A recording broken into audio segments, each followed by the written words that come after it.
Hello guys, very good morning to all of you. कैसे हैं आप? आशा करता हूँ आप सभी जन अपने अपने घर पे सेफ, साउंड एंड हेल्दी हो। जैसा कि आप सभी को पता है, लॉकडाउन के वजह से हम लेक्चर्स हमारी क्लासेस में नहीं ले पा रहे हैं और कुछ आगे के और 1-2 महीने या और कुछ महीनों तक तो हमें कोई ऐसा ऑप्शन नहीं लग रहा है कि हमारे क्लासेस फिर से उसी तरीके से चालू होंगे जैसे हम ले रहे थे लास्ट टाइम। तो इसीलिए हम लोग ने सोचा कि भाई चलो, अभी ज़्यादा लेट हो गया। जो क्लासेस हमारी अप्रैल एंड में शुरू होने चाहिए थे वो अभी तक शुरू नहीं कर पाए ड्यू टू लॉकडाउन, और आगे भी नहीं कर सकते क्योंकि लॉकडाउन तो अभी तक खुला नहीं है, धीरे धीरे खुल रहा है। लेकिन स्कूल्स, कॉलेजेस एंड इंस्टीट्यूशंस को क्लासेस जो है इनको बहुत सारा प्रॉब्लम्स हो रहा है। क्लासेस ओपन नहीं कर पा रहे हैं गवर्नमेंट के अलग अलग रूल्स के वजह से। कोई बात नहीं, तो इसलिए हम लोग ने ऑनलाइन वीडियोस बनाने की, जैसे मैंने आपको बताया था, ऑनलाइन वीडियोस बना के हम लोग हमारा जो सिलेबस है उसको कंटिन्यू करेंगे। तो आइए शुरुआत करते हैं। हमारा जो सिलेबस है, जिसका मैंने सिलेबस अगर किसी के पास अवेलेबल नहीं होगा तो मुझे आप कमेंट बॉक्स में लिख के बता सकते हैं, मैं आपको फिर से वो अपलोड करके भेज दूंगा जिसके पास अवेलेबल नहीं है। और जो टॉपिक मैं आज शुरू करने जाने वाला हूँ, जो टॉपिक हम आज जो स्टार्ट करने वाले हैं, इसका इंट्रोडक्शन का कंटेंट मैंने आपको लिखकर फॉर्मेट जो है इसका इंट्रोडक्शन कंटेंट जो है इसका मैंने हमारे व्हाट्सएप ग्रुप में अपलोड कर दिया है। आप सभी के पास अवेलेबल होगा। एक ही रिक्वेस्ट है कि ये वीडियो देखने से पहले जो इंट्रोडक्शन कंटेंट मैंने आपको सेंड किया है वो आप किसी नोटबुक में लिख के लेना। जैसे मैं हमेशा मेरे स्टूडेंट्स को सलाह देता हूँ कि हमेशा सब्जेक्ट्स जो अलग अलग होते हैं अकाउंट्स के, वो एफए हो, कॉस्ट हो, टैक्स हो, अलग अलग सब्जेक्ट्स के लिए अलग अलग नोटबुक बनाना, और पॉसिबल हुआ तो हर टॉपिक के लिए सेपरेट से नोटबुक बनाओ। तो आशा करता हूँ आप सभी ने अपने अपने नए नोटबुक बना के रख दिए रहेंगे। तो अगर किसी ने अभी तक इंट्रोडक्शन कंटेंट जो मैंने आपको ऑलरेडी भेजा है वीडियो भेजने से पहले, वो इंट्रोडक्शन कंटेंट एक नोटबुक में लिख के लेना, फिर उसके बाद ये वीडियो आप देख लेना। क्योंकि जो कंटेंट मैंने आपको लिख के दिया है वो कंटेंट सामने होगा तो ही ये वीडियो आपको और अच्छी तरीके से समझ में आएगा।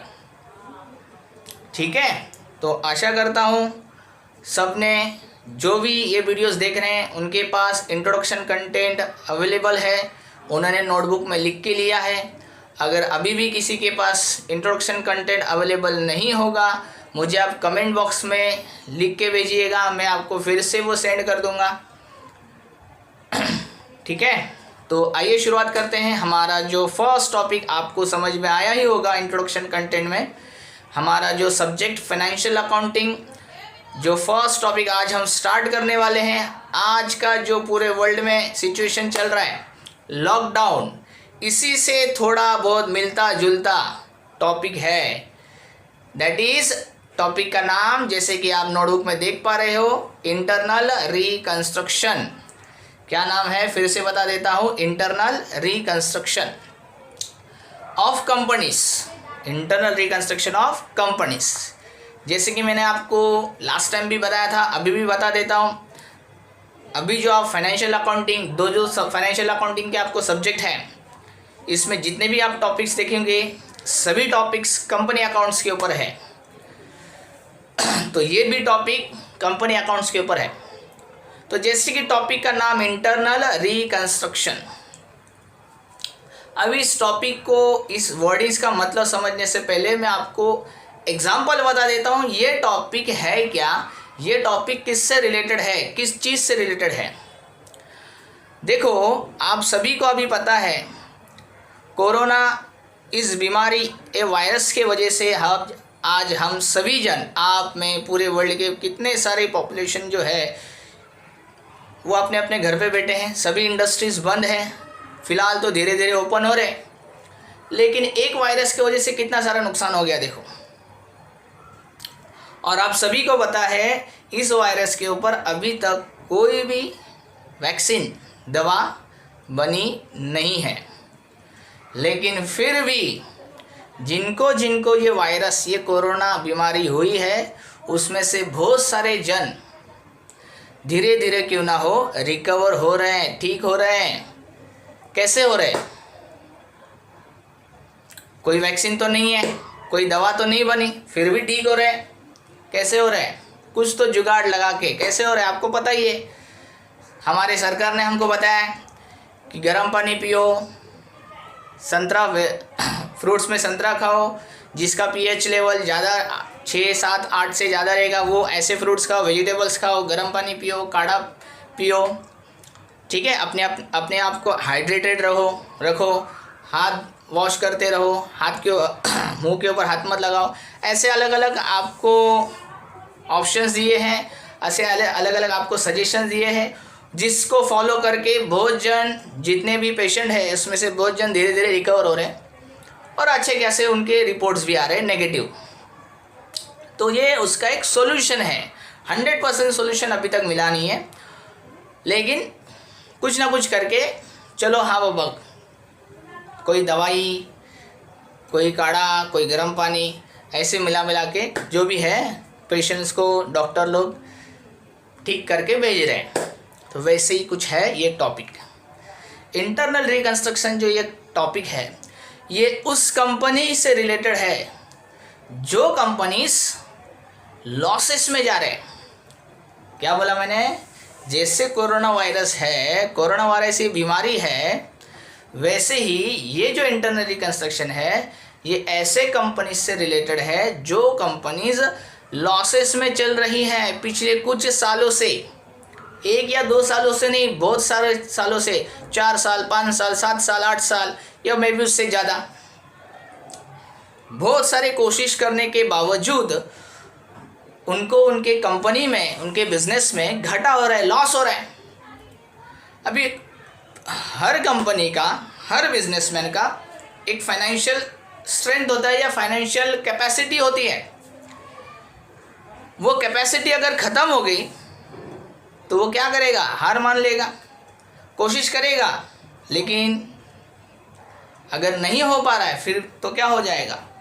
ऑटोमेटिकली उसको उसका कंपनी क्या करना पड़ेगा? बंद करना पड़ेगा। लेकिन यहाँ पे मैंने आपको बताया ये जो टॉपिक है ये इस बीमारी के जैसे है। कोरोना हो गया इसका मतलब वो आदमी मरने वाला है क्या? नहीं। उसको कोई मरने के लिए छोड़ देने वाला है क्या? नहीं। भले इसके ऊपर दवाई नहीं निकली, भले इसके ऊपर कोई वैक्सीन नहीं निकला, फिर भी सभी गवर्नमेंट, हर कंट्री के, हर स्टेट के, अपने अपने जो राज्य के, स्टेट के, कॉरपोरेशन के जितने भी पेशेंट्स हैं सबको कुछ ना कुछ दवाई दे के, वैक्सीन्स दे के, कुछ ना कुछ जुगाड़ करके कैसे तो भी दवाई वगैरह जो भी है, काढ़ा पानी वगैरह ये सब दे के ठीक कर रहे हैं, कोशिश कर रहे हैं उन लोग। उन्होंने हार नहीं माना कि बाबा कोरोना के पेशेंट हो गए, अभी हम कुछ नहीं कर सकते, छोड़ दो उनको मरने के लिए। ऐसा नहीं है। तो वैसे ही जो कंपनीज बहुत सारे सालों से लॉस में चल रही है, लेकिन इनको उनका कंपनी बंद नहीं करना, उनको एक और लास्ट ट्राई करना है। उन्होंने सोचा कि यार कंपनी बंद करने से क्या होगा? बहुत सारा नुकसान हो जाएगा, ऑलरेडी नुकसान में है। कंपनी बंद करने से क्या होगा? सबको पेमेंट करने पड़ेंगे, ऑलरेडी लॉस में है। अभी लॉस का मतलब क्या होता है? कंपनी के पास पैसा नहीं है, कंपनी के पास कैश नहीं है, लिक्विडिटी नहीं है। तो कंपनी अगर बंद कर देंगे तो हमारे लायबिलिटीज जो हैं उनको पे कैसे करेंगे? बराबर है। तो इसी वजह से कंपनी के जो मैनेजमेंट है, board of directors, share holders, इन लोग मिलकर एक डिसीजन लेते हैं कि हमारे कंपनी जो लॉसेस में जा रहे हैं क्यों ना इसको एक नए तरीके से फिर से रिकंस्ट्रक्ट करते हैं। जैसे आप सभी जन, आप जो घर पे रह रहे हैं, बहुत सालों से रह रहे, दिवाली या कुछ ना कुछ त्यौहार या कुछ ना कुछ ओकेजन में आप आपके घर को किसी ना किसी तरीके से रिनोवेट करने की कोशिश करते हैं, सो दैट वो घर फिर से नया सा दिख रहा है, नया सा दिखता है। तो वैसे ही जो कंपनीज लॉसेस में है, उस कंपनी के जो share holders, board of directors होते हैं, इन लोग मिल के डिसाइड करते हैं instead of closing the company, company बंद करने के बजाय इसको हम लोग नए तरीके से, नए सिरे से खड़ा करते हैं फिर से, और इस कंपनी को आगे बढ़ाते हैं। तो वो कैसे मुमकिन है, कैसे पॉसिबल होगा? ऑलरेडी कंपनी लॉस में है, तो वो कैसे पॉसिबल है? तो इसके लिए कंपनी के जो डायरेक्टर्स, शेयर होल्डर्स होते हैं, इनको एक स्कीम, जैसे मैंने आपको थोड़ी देर पहले बताया, कोरोना बीमारी का जो कोरोना जो बीमारी है, इसकी कोई दवाई नहीं है, कोई वैक्सीन नहीं है, फिर भी जुगाड़ करके कुछ ना कुछ करके कुछ ना कुछ दवाई देके, काढ़ा, गर्म पानी, फ्रूट्स जो भी है ये सब देके पेशेंट्स ठीक हो रहे हैं। तो वैसे ही कंपनी यहाँ पे कुछ ना कुछ स्कीम लगा के, स्कीम फॉलो करके कंपनी को फिर से नए तरीके से आगे लेके जाना चाहते हैं। तो वो that is what scheme of reconstructing the company, that is what scheme of reconstructing the company, company को फिर से नए तरीके से आगे लेके जाए। समझ में आई आपको बात? Internal reconstruction. तो अभी इसमें होता क्या है? अभी देखो, जो कंपनी लॉसेस में होती हैं, इनका अगर आप बैलेंस शीट, अभी आप सभी को पता है, आप TYF में हो, TY लास्ट फाइनल ईयर में हो, तो आप सभी को बैलेंस शीट का नाम अगर मैं लेता हूँ, आप सबके सामने एक पिक्चर आ जाता है बैलेंस शीट का, जिसके लेफ्ट साइड में लायबिलिटी होता है और राइट साइड में एसेट होता है, हॉरिजॉन्टल फॉर्मेट। वर्टिकल भी आपको बताइए, ऊपर लायबिलिटीज़, नीचे एसेट्स, कोई भी ले लो फॉर्मेट, वर्टिकल या हॉरिजॉन्टल। फिलहाल के लिए हम लोग हॉरिजॉन्टल बैलेंस शीट लेते हैं, जो 11th स्टैंडर्ड से आप पढ़ते आ रहे थे। तो लेफ्ट साइड में जो लायबिलिटीज़ होते हैं, उसके अलावा जो राइट साइड में एसेट्स होते हैं, वहाँ पे आपने कभी कभार देखा रहेगा profit and loss. Asset side में प्रॉफिट एंड लॉस ब्रैकेट में डेबिट बैलेंस लिखा होता है। इस profit and loss debit balance का मतलब क्या होता है? Profit and loss debit balance का मतलब क्या होता है? That means company had a loss in that particular year और may be accumulated loss of previous many years. तो कंपनी को जो घटा हुआ है, लॉस हुआ है, वो आपको एसेट साइड में दिखेगा। अभी यहाँ पे होता क्या है, देखो, अगर किसी भी कंपनी को आप सही तरीके से चलाना है, तो उसको वो जो लॉस है उसके बैलेंस शीट में दिख रहा है, उस लॉस को निकालना पड़ेगा। क्योंकि लॉस को रखोगे, अभी वायरस को लेकर चलोगे तो आप ठीक होगे क्या? नहीं, आपको क्या करना पड़ेगा? उस वायरस को निकालना पड़ेगा। तो वैसे ही बैलेंस शीट में ऑलरेडी जो आपके लॉसेस दिख रहे हैं, profit and loss account, debit balance, और भी लॉसेस एग्जाम्पल है, जैसे प्रीलिमिनरी एक्सपेंस आपने देखा रहेगा, discount on issue of shares आपने देखा रहेगा, ऐसे and many more. Specially profit and loss debit balance, ये मेन कंटेंट। तो ये जो है, इससे क्या होता है, कंपनी का इमेज, कंपनी का पोजीशन खराब हो जाता है। कैसे खराब होता है? अभी उस कंपनी में जो पैसा लगाया होता है, दो जन ने पैसा लगाया होता है कंपनी में, एक कंपनी के शेयर होल्डर्स, दूसरा जो कंपनी को उधारी देता है, लोन देता है, क्रेडिट देता है, जैसे डिवेंचर होल्डर्स, क्रेडिटर्स। इन दोनों व्यक्तियों ने कंपनी को फाइनेंस किया है, कंपनी को पैसा दिया है, कंपनी को उधारी दिया है, ठीक है। अभी इसमें क्या होता है, अभी इन्होंने पैसा दिया है, इन्होंने उधारी दिया है, तो इनका, अभी मैं अगर किसी को पैसा देता हूँ तो मैं भी एक्सपेक्ट करता हूँ कि मैंने जहाँ पे जिस कंपनी में पैसा डाला है वो कंपनी अच्छा हो, कंपनी का ग्रोथ अच्छा हो, कंपनी प्रॉफिट में जाए। लेकिन अगर सडनली मुझे ऐसा दिख जाए कि यार कंपनी को लॉस हो गया, चलो 1 साल में लॉस हो गया, कोई बात नहीं, दूसरे साल में भी लॉस हो गया, तीसरे साल में भी लॉस हो गया, चौथे साल में भी लॉस हो गया। इससे क्या होगा, कंपनी के share holder, debenture holders, investors नाराज़ हो जाएंगे। और जो आउटसाइडर्स हैं जैसे बैंक्स, जैसे कोई और इन्वेस्टर जो कंपनी में इन्वेस्ट करना चाहते थे लेकिन कंपनी का बैलेंस शीट देख के, कंपनी के लॉसेस देख के कंपनी में इन्वेस्ट करना नहीं चाहते, तो ये बहुत सारा प्रॉब्लमेटिक हो जाता है उस कंपनी के लिए। तो इसीलिए कंपनी क्या करती है, कंपनी के जितने लॉसेस हैं उस लॉसेस को निकाल देती है। उस लॉसेस को क्या करती है, उस लॉसेस को क्या करती है, निकाल देती है। That is wiping out the losses from the balance sheet. अभी देखो यहाँ पे आप लॉस निकाल रहे हो, इतना आसान नहीं है कि किसी एक जगह से कोई चीज़ ले लिया और दूसरा जगह आपने उसको रख दिया। इतना आसान नहीं है लॉस को हटाने के लिए।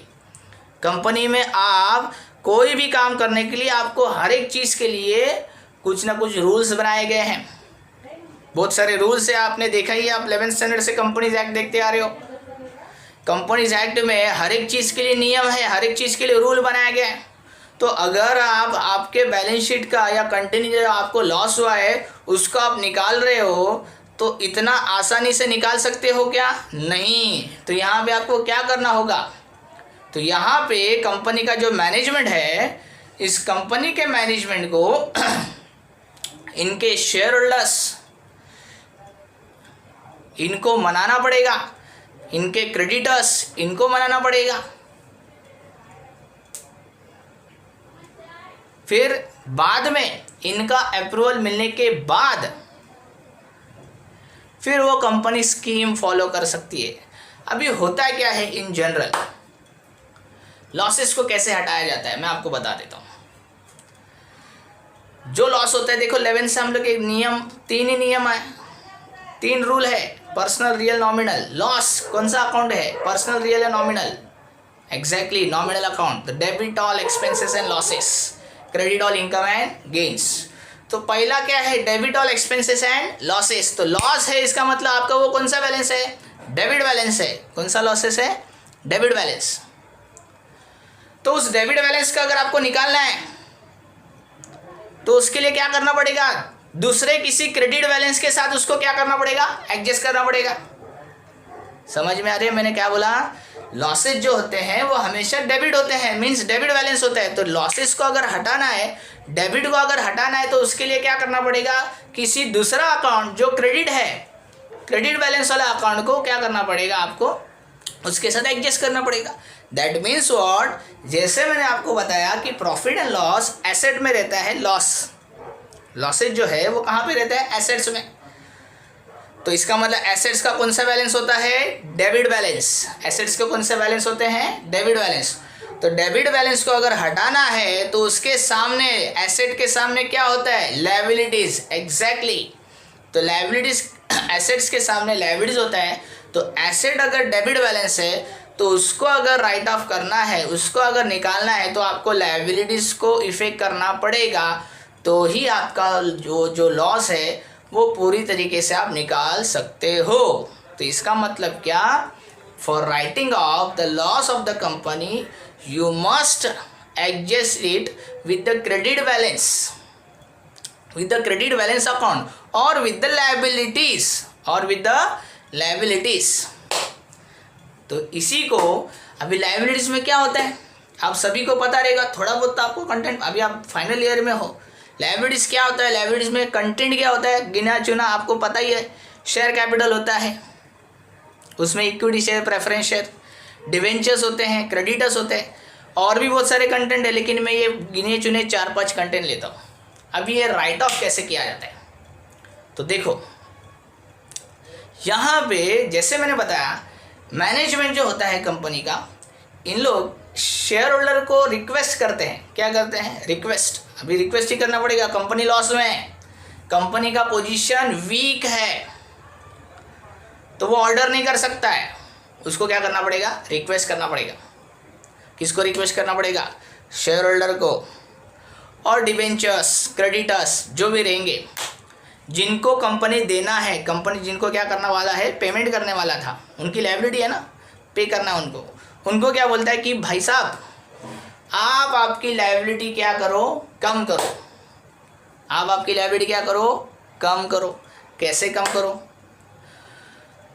मान लीजिए आपने मुझे 10,000 रुपये दिए थे उधारी पे। आपने मुझे कितने रुपए दिए थे? 10,000 रुपये दिए थे। अभी मैं आपको कुछ दिनों या महीनों के बाद मैं आपको बोल रहा हूँ कि भाई साहब मैं आपको सिर्फ 1,000 रुपये दूंगा। आप बोलेंगे क्यों? मैंने बोला यार मैं तो बहुत सारा लॉस में जा रहा था, मेरा फाइनेंशियली पोजीशन बहुत वीक है, मेरे पास पैसे नहीं है, तो मैं आपको 10 के जगह पे 1,000 दूंगा, उसके आगे आपको कुछ भी नहीं दे पाऊंगा। अभी आप ही सोचो, इस सिचुएशन में आप 1,000 रुपये ले लोगे और वहाँ पे क्लोज कर दोगे? इतना तो आप दरिया दिल नहीं हो, मैं भी नहीं हूँ। तो यहाँ पे कंपनी के मैनेजमेंट को मनाना पड़ेगा, शेयर होल्डर्स को, क्रेडिटर्स को, डिवेंचर होल्डर्स को, कि भाई साहब आपका जो अमाउंट है उसको कम करो। मैं अगर आपको बोलूँ कि आपने मुझे जो 10,000 दिया उसमें से आप 1,000 रुपये कम कर दो, 2,000 रुपये कम कर दो, बाकी का 7-8 हज़ार रुपये आप ले लो, तो आप मान सकते हो कि बाबा चलो ठीक है, ये बेचारा गरीब है, ये लॉस में जा रहा है, 1,000-2,000 रुपये आप माफ़ कर सकते हो। लेकिन अगर आपको मैंने बोला यार 10,000 में से मैं आपको 1,000 रुपये ही दूंगा, आप 8 से 9 हज़ार रुपये कम करोगे, इतना सारा अमाउंट माफ़ करोगे? नहीं। लेकिन कम करना, ये मैंने रिक्वेस्ट किया, आपने कम किया, आप मान गए। तो वैसे ही कंपनी को मनाना पड़ता है, कंपनी के शेयर होल्डर्स को, कंपनी के डिवेंचर होल्डर्स को, कंपनी के क्रेडिटर्स को, कि भाई साहब आप आपकी जो अमाउंट है उनको कम करो, जिससे कि कंपनी के जो लॉसेस है वो पूरी तरीके से हट जाएंगे। अभी वो कैसे हटेंगे? देखो सिंपल सी बात है, आपका जो लॉस है उसको हटाना है। जैसे मैंने बताया, losses has a debit balance and liability have credit balance. अभी लॉसेस को अगर हटाना है तो उसको एडजस्ट किसके साथ करूँगा? एसेट जो लॉस में होता है, सॉरी लॉसेस जो एसेट्स में होता है, उसको हटाने के लिए मुझे लायबिलिटीज़ का इफेक्ट देना पड़ेगा। तो अभी लायबिलिटी बोलेंगे तो क्या? Share hold capital, debenture holder, creditor, इनको मैंने रिक्वेस्ट की और ये लोग मान भी गए। तो मैं क्या करूँगा, इनके अमाउंट जो तो मुझे देने हैं उसके साथ मैंने मेरे लॉस को क्या किया? एडजस्ट किया। That is scheme for reconstruction, scheme for wiping out, scheme for right of the losses of the company. तो इससे क्या होगा? देखो, कंपनी के जो लायबिलिटीज़ थे, share holders, creditor, debenture holder, ये मान गए। इनके मानने की वजह से मेरा लॉस जो है वो निकल गया। अभी अगर आप बैलेंस शीट देखोगे तो मेरे बैलेंस शीट में आपको एसेट साइड में कोई लॉस दिखेगा नहीं। इससे क्या होगा? जो भी मेरा बैलेंस शीट देखेगा वो तो ऑब्वियसली इंप्रेस होगा कि यार इसके लॉसेस तो नहीं है, कंपनी की पोजीशन थोड़ा बहुत क्यों ना हो ठीक लग रही है। देखो कैसा होता है, अगर बैलेंस शीट में लॉस दिखा तो ऑब्वियसली माइंड सेट आदमी का क्या होता है? चेंज हो जाता है, डरने लगता है। वो आपको मतलब जो इन्वेस्टर्स होते हैं, क्रेडिटर्स होते हैं, जो आपको फाइनेंस देते हैं, उनको अगर आपके बैलेंस शीट में लॉस दिखा तो वो डर जाते हैं, वो आपके कंपनी में इन्वेस्ट करने से डर जाते हैं या करते ही नहीं है। तो इसी वजह से कंपनी को बैलेंस शीट से लॉस हटाना पड़ता है। तो अभी मैंने जैसे बताया कि हमको लॉसेस हटाना है, हमने हटा दिया। अभी इससे क्या होगा? मेरा बैलेंस शीट में कोई लॉस नहीं दिखेगा, मेरा लायबिलिटीज़ भी कम हो गए। कंपनी अभी मैं नए तरीके से या नए सिरे से क्या कर सकता हूँ? आगे कंटिन्यू कर सकता हूँ। तो इससे क्या होगा? देखो इससे क्या हुआ, कंपनी का जो बर्डन है क्या हो गया? कम हो गया, लॉसेस हट गए, प्लस कंपनी के लायबिलिटीज़ क्या हो गए? कम हो गए। देखो एक तीर से दो निशान, लॉसेस भी घट गए, लायबिलिटीज़ भी कम हो गए, कंपनी का टेंशन ऑटोमेटिकली क्या हो गया? कम हो गया। So this scheme is known as internal reconstruction. बहुत जन के माइंड में एक डाउट आया रहेगा, बहुत सारे सवाल रहेंगे, सर कोई भी आदमी अपना पैसा जो उसने दूसरे को दिया है वो कम क्यों करेगा? तो यार यहाँ पे एक बात आप मान लो, एडजस्टमेंट नाम की कोई चीज़ होती है। इसका वेरी बेस्ट एग्जांपल आप सभी को पता है, विजय माल्या की कंपनी किंगफिशर एयरलाइंस जो काफ़ी समय से लॉसेस में थी। बहुत सारा लोन उसने बहुत सारे बैंकों से लिया था, टाइम पे वो लोन ले नहीं पाया चुका नहीं पाया।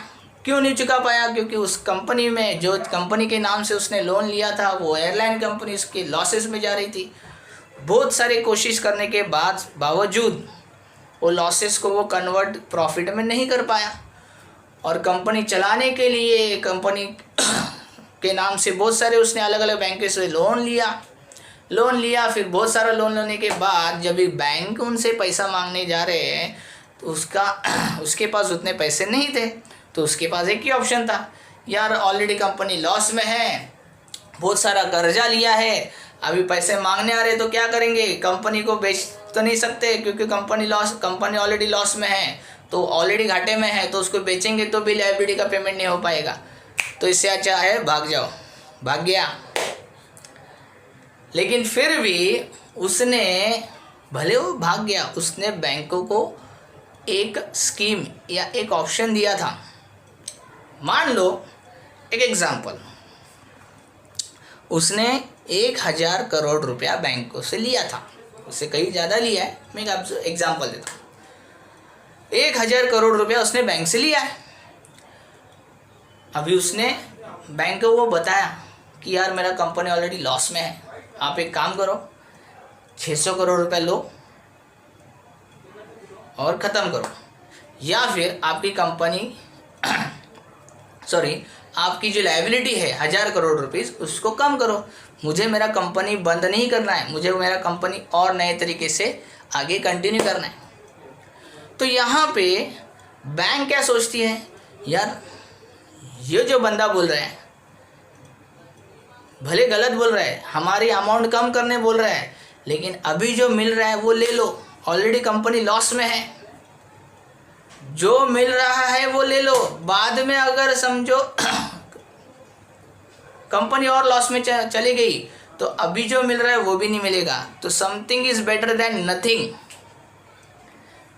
तो इसी वजह से बहुत सारे लायबिलिटीज़, बहुत सारे share holders, debenture holders, creditors ये मान जाते हैं कि अभी जो मिल रहा है उसमें सेटिस्फाई हो जाओ, वो ले लो, क्योंकि जो चीज़ अभी मिल रहा है वो बाद में वो मिलेगा ही, इसकी गारंटी नहीं है। तो इस वजह से जितने भी लायबिलिटीज़ कंपनी के होते हैं, share holder, debenture holder, creditors, other etcetera etcetera, इन लोग मान जाते हैं। अभी मैनेजमेंट ने डिसाइड किया कंपनी जो लॉस में है उसको अभी नए तरीके से रिकंस्ट्रक्ट करते हैं। कैसे? लॉसेस को हटा के, लायबिलिटीज़ को कम करके। अभी ये जो भी कंटेंट कर रहे हैं, ये जो भी प्रोसेस कर रहे हैं, ये प्रोसेस लीगली आपको करना पड़ेगा। आप ओरली या अपने खुद के डिसीजन लेके नहीं कर सकते, क्योंकि कंपनीज एक्ट बोलता है अगर आप रिकंस्ट्रक्शन कर रहे हो तो you must follow the rules given by the companies act. तो इसीलिए ये जो स्कीम आपको अगर अप्लाई करना है तो आपको कोर्ट की परमिशन ज़रूर लेनी पड़ेगी। तो ये जो भी कंटेंट है, ये जो प्रोसेस है, ये पूरा प्रोसेस कोर्ट में लेके जाया जाता है। वहाँ पे कोर्ट को एक्सप्लेन किया जाता है कि ऐसा है, हमारी कंपनी लॉस में जा रही है, उस वजह से हम कंपनी को ठीक तरीके से नहीं चला पा रहे हैं और हमको कंपनी बंद भी नहीं करनी है, हमको कंपनी कंटिन्यू करना है आगे जाके, और तो इस वजह से हम लोग स्कीम अप्लाई कर रहे हैं। तो कोर्ट पूछेगी यार चलो ठीक है, आप आपके लॉसेस को एडजस्ट कर रहे हैं आपके लायबिलिटीज़ के साथ, क्या वो आपके शेयर होल्डर, क्या आपके डिवेंचर होल्डर्स ये एग्री हुए क्या? ऑब्वियसली अभी कोर्ट में जाने से पहले आपने उनको मनाया ही रहेगा, तो कोर्ट पूछेंगे कि आपने उनको रिक्वेस्ट किया, उन लोग मान गए क्या? ऑब्वियसली मान गए, इसी वजह से वो इंटरनल रिकंस्ट्रक्शन या स्कीम फॉलो करना चाहते हैं।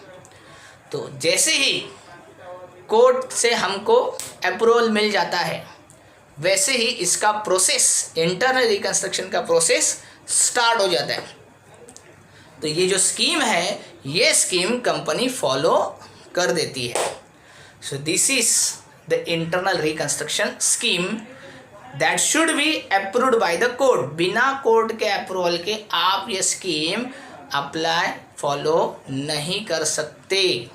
तो आपको एग्ज़ाम में जितने भी क्वेश्चंस दिए जाएंगे इंटरनल रिकंस्ट्रक्शन के ऊपर, वहाँ पे आपको एक सेंटेंस हमेशा दिखेगा, following scheme of reconstruction was approved by the court.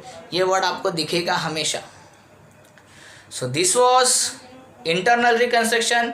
तो मैंने आपको बताया इंटरनल रिकंस्ट्रक्शन क्या होता है, किस बारे में है, उसके एग्जाम्पल बताया है, कैसे बताया, कैसे ये प्रोसेस होता है, इसके स्टेप्स क्या है, ये मैंने आपको आज बता दिया। तो आशा करता हूँ आपको आज का जो वीडियो है इंटरनल रिकंस्ट्रक्शन का इंट्रोडक्शन लेक्चर समझ में आया होगा। अगर इसके बारे में कुछ भी आपको डाउट्स रहेंगे, कुछ क्वेश्चंस पूछने रहेंगे, तो आप मुझे सीधे सीधे कमेंट बॉक्स में लिख के क्वेश्चंस आपके जितने भी है, डाउट्स जो है आप पूछ सकते हो। अगर फिर भी अगर आपको कुछ डाउट्स रहेंगे तो आप मेरा व्हाट्सअप नंबर ले लो 9004148876। इस नंबर पे आप कभी भी मुझे व्हाट्सअप कर सकते हो या कॉल कर सकते हो। आपके जितने भी डाउट्स रहेंगे मैं आपको सॉल्व करके दूंगा। फ़िलहाल के लिए आशा करता हूँ आपको ये समझ में आया होगा। कुछ डाउट्स रहेगा, कुछ प्रॉब्लम रहेगा तो मैंने आपको बताया क्या करना है।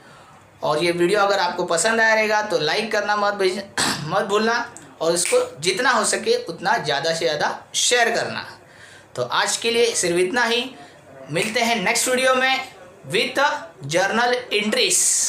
तब तक के लिए बाय बाय।